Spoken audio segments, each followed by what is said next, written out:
Toronto बस्दा चाहिँ विरक्त लाग्थ्यो ज्यास्पर बस्दा चाहिँ रमाइलो लागिरहेछ कोही लाइट क्यामेरा एक्सन चिया पोडकास्ट सुरु गरौँ चिया पोडकास्टमा तपाईँहरूलाई स्वागत छ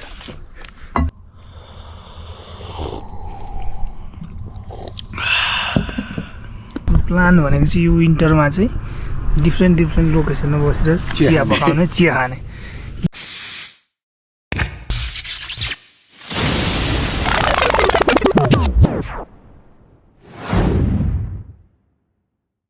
मिर्गहरू यहाँ हेरौँ त है राम्रो मिर्गहरू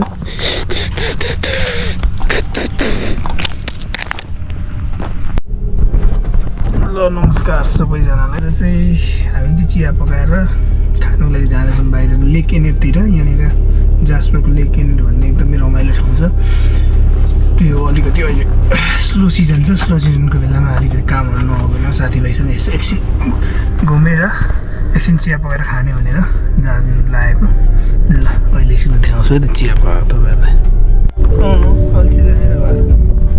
ल हाम्रो यहाँ भाइ पनि आइपुग्यो दुध लिएर भाइ हामी लेक एनेट जाँदैछौँ चिया पकाएर खानलाई अहिले एकछिनमा देखाउँछौँ चिया बनाएको पनि ल है त हामी हाम्रो डेस्टिनेसनमा आइपुग्यौँ यहाँ केटो झरिसक्यो अब हामी झर्दैछौँ यहाँबाट एकदमै रमणीय ठाउँ छ यो चाहिँ हाम्रो लेक एनेट भन्ने ठ्याक्कै एरिथको यतापट्टि जास्पर पार्क लजदेखि यतापट्टि चाहिँ यस्तो छ ठाउँ रहेको प्रकृतिको नजिकमा बसेर आज चिया पिउँछौँ हामी ल हाम्रो अब यहाँ ऐना निस्किँदैछ चुला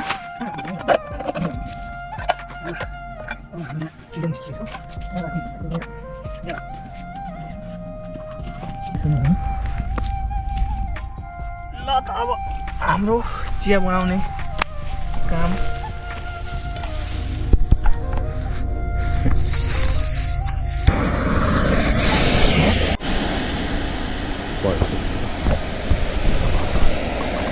यो चाहिँ हाम्रो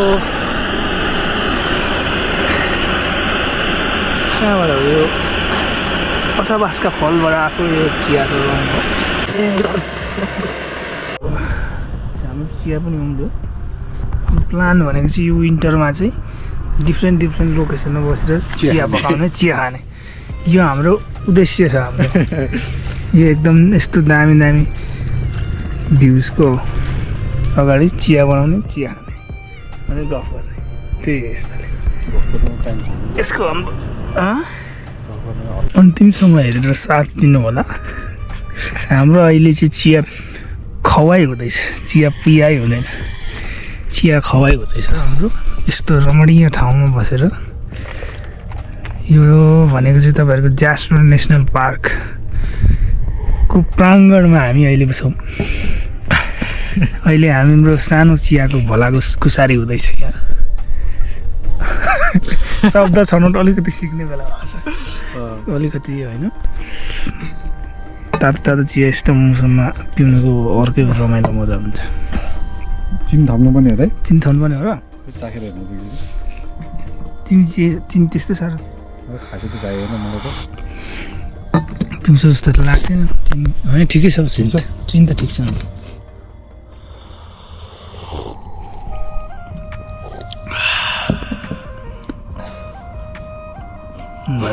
मजा आयो है नमस्कार म यहाँहरूको साथी जोसन आज क्यामेराम्यान सन्देश दाहालको साथमा आज हामी जास्परमा आएको छौँ हाम्रो आजको उद्देश्य भनेको चिया मात्रै पिउने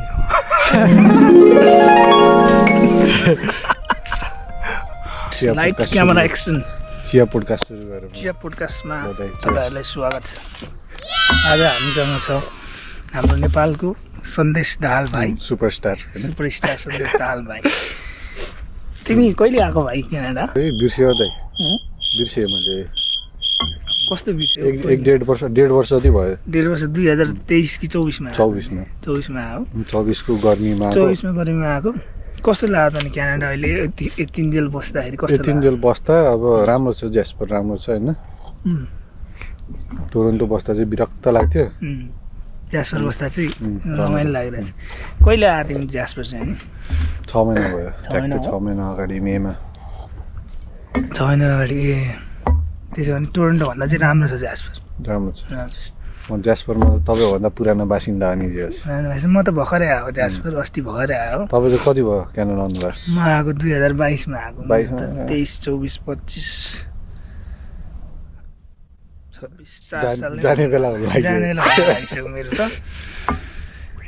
भाइहरू चाहिँ भर्खर आयो भनेपछि टोरन्टो चाहिँ किन मन नपरेको तिमीलाई? ज्यास्पर चाहिँ किन मन पर्यो त भन त? मलाई त्यो अलिक मान्छे धेरै भएको ठाउँ चाहिँ खासै मन पर्दैन। क्राउड भएर यहाँ चाहिँ फेरि ज्यास्परमा चाहिँ मान्छेभन्दा एल्क धेरै छ नि त, जनावरहरू धेरै छ होइन। त्यही भएर मन परेको ज्यास्पर चाहिँ। अहिले के भन्छौ त तिमी? नेपालबाट हाम्रो के अरे आउने स्टुडेन्टहरूलाई अहिले क्यानाडा आउँदा ठिक होला कि नहोला जस्तो लाग्छ अहिलेको सिचुएसनमा? खोइ दाइ अब ज्यास्परमा स्कुल भयो भए चाहिँ आउँदा हुन्छ भन्थे होइन। ज्यास्परमा छैन स्कुलहरू, विरक्त लाग्दो छ अरू ठाउँ। विरक्त लाग्छ है? विरक्त लाग्दो छ। त्यस्तै छ अहिले सबै ठाउँ त्यस्तै छ। माउन्टेन रिजनमा चाहिँ स्कुलहरू भयो भए होइन। माउन्टेन रिजनमा स्कुल अब काम नपाए पनि यसो वरिपरि हेर्न पनि रमाइलो हुन्थ्यो नि त। रमाइलो हुन्छ, काम पनि धेरै काम नै पाउँछ माउन्टेन रिजनमा, रमाइलो हुन्छ होइन। स्कुल भयो भने त पाउँदैन। जसलाई अलिकति यसो हिमाल पहाड तराई यसो मनपर्ने मान्छेहरूको लागि चाहिँ तराई त छैन यहाँ। तराई पनि यो यस्तो तराई भन्नुको मतलब यस्तो मनपर्ने मान्छेको लागि चाहिँ यस्तो ठाउँ ठिक छ। मान्छेहरू खालि सिटी भनेर सिटी जान्छ। सिटी हो चाहिँ फेरि सिटी नै हुन्छ कि सिटी नै हुन्छ। त्यही भएर यस्तै ठाउँ चाहिँ अलिकति राम्रो हुन्छ काम गर्नुलाई। आज हामी यसो अलिकति स्लो सिजनको फाइदा उठाउँदै हामी आज चिया पिउन आएको यसो बाहिरतिर। घरमा बसेर त सबैले चिया पिइहाल्नुहुन्छ। यो चाहिँ हाम्रो एपिसोड 1 हो हाम्रो। आज यो विन्टरमा चाहिँ हाम्रो मेरो प्लान के छ भन्दाखेरि बाहिर बसेर चाहिँ गफ गर्ने, चिया पिउने यसरी, अनि एपिसोड बनाउने विन्टरभरि। अर्को पालि चाहिँ अब नुडल्स खाएर गर्नुपर्छ हो। त्यसरी थाहा हुन्छ हामी यहाँ यस्तो कुनामा बसेछौँ भनेर, नेपाली यत्रो छौँ भनेर कसरी थाहा हुन्छ त होइन? यत्रो चाहिँ होइन, यत्रो भन्नाले धेरै नै छ नि यहाँ। 20 जना जति छ मलाई। 20 जना जति। अरू ठाउँमा यस्तो छ, माउन्टेन रिजनमा अलिक कमै छ नेपालीहरू। ल आजलाई यति नै हाम्रो चिया एपिसोडमा। अब अलि चौचो एपिसोड चिया एपिसोड, अब तातो पानी एपिसोड सबै आउँछ हाम्रो। तातो पानी एपिसोड सबै हरेक गर्मीमा चिसो पानी एपिसोड पनि आउँछ। डिफ्रेन्ट एकदमै अलगै तरिकाको हुनेवाला छ।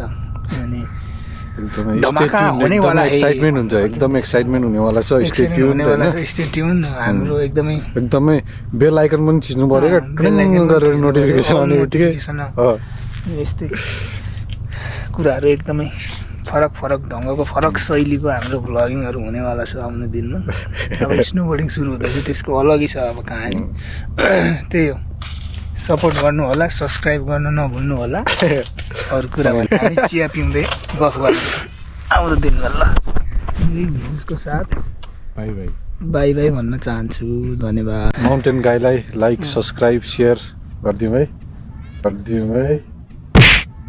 मैले पनि गरेको छैन, म पनि गर्छु अब। तिमीले पनि गर्नुपर्छ, पहिला त तिमीले गर्नुपर्छ।